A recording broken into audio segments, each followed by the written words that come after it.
Hello everyone, আমি তো নিয়ে এলাম তোমাদের সামনে আবারও একটা মিনি ব্লগ। তো চলো পুরো ভিডিওটা স্কিপ না করে প্রথম থেকে শেষ পর্যন্ত দেখো, আশা করি তোমাদের ভালো লাগবে। তো চলো প্রথমেই দেখো, আজকে আমাদের প্যান্ডেল শুরু হয়ে গেল, কারণ শনিবার থেকে আমাদের পুজো। তো তারপরে দেখো আমার মেয়ে পরীক্ষা দিতে চলে যাচ্ছে, কালকে হলে পরীক্ষা শেষ হবে। তো তারপরে এই যে দেখো বাইরেও একটা প্যান্ডেল হয়েছে, ওটা হচ্ছে খাওয়া দাওয়ার প্যান্ডেল। এখনও কালকে ফিনিশিং হবে পুরোটা, সবে আজকে বাঁশ লাগিয়ে মানে বাঁশ বেঁধে দিয়ে গেছে। আর তারপরেই পুরোটা ফিনিশিং হলে পুরোটা দেখাবো তোমাদেরকে। তারপরে সোজা চলে এলাম ব্রেকফাস্ট করার পরে।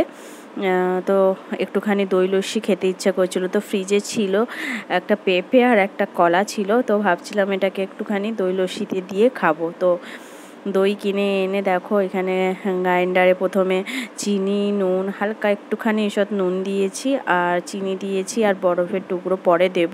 তো প্রথমে এটাকে গ্রেট করে নিচ্ছি, দিয়ে তারপরে লস্যিটাকে বানিয়ে ফেলবো। তো দেখো, তো প্রথমেই গরমেই লস্যি খেতে, ঠান্ডা ঠান্ডা লস্যি খেতে কার না ভালো লাগে। তো দেখো একদম পুরোটা গ্রেট করার পরে উপর থেকে কলা আর ওই পেঁপে কুচিগুলো যে করে রেখেছিলাম, পাকা পেঁপে খুব মিষ্টি, তো সেইগুলো উপর থেকে দিয়ে দিয়েছি। তো তারপরে এবার আমরা খেয়ে নেব, একদম ঠান্ডা ঠান্ডা খাবো। দেখো আমি গ্লাসে গড়িয়েও নিয়েছি, একদম যেই খাবে না কেন একদম প্রাণ জুড়িয়ে যাবে। তো কার না ভালো লাগে ঠান্ডা ঠান্ডা দই লস্যি, তো তোমরাও অবশ্যই করে খেও।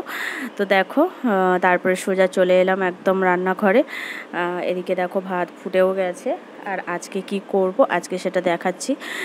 আজকে করব এই যে উচ্ছে পাতা দিয়ে বেগুন দিয়ে সর্ষে দিয়ে মাখা মাখা একটা করব, মানে তেতো একটা তরকারি করা হবে।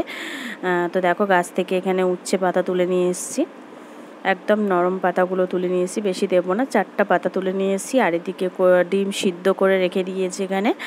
দেখো আলু আর ডিম দুটোই একসাথে সেদ্ধ করে রাখা আছে। ব্যাস আজকের হচ্ছে এই রেসিপি। তো এখানে মশলা রেডি করা আছে ডিমের জন্য, তো একদম রেডি করে নেব। ওইটা হচ্ছে মানে বেগুন আর উচ্ছের জন্য, আর বেগুন আর ওই উচ্ছে পাতার জন্য, আর আরেকটা হচ্ছে ডিমের জন্য। তো দেখো রেসিপিটা একদম দেখিয়ে দিই তোমাদেরকে। তো বেগুনটা দেখো একদম মাখা মাখা করা হয়েছে, সর্ষে বাটা দিয়ে একদম গায়ে গায়ে, উচ্ছে পাতা দিয়ে হয়েছে, তেতো তেতো লাগবে একটুখানি, খুব ভালো লাগে খেতে। এটা তোমরাও করে খেয়ে দেখো, খুব ভালো লাগবে খেতে।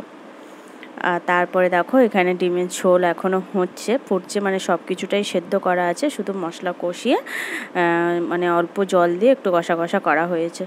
তো চলো আজকের তো আমাদের লাঞ্চ মেনু এইটাই, আর পুরোপুরি তোমাদের সাথে শেয়ার করছি। আস্তে আস্তে তোমরা সব কিছুটাই জানতে পারবে এবং ব্লগের মাধ্যমে সব কিছুটাই দেখতে পারবে। তো চলো ভিডিওটা আমরা এখানেই শেষ করব। তোমরা সবাই ভালো থাকো, সুস্থ থাকো, আবার দেখা হচ্ছে নেক্সট ভিডিওতে। এখনকার মতো সবাইকে টাটা।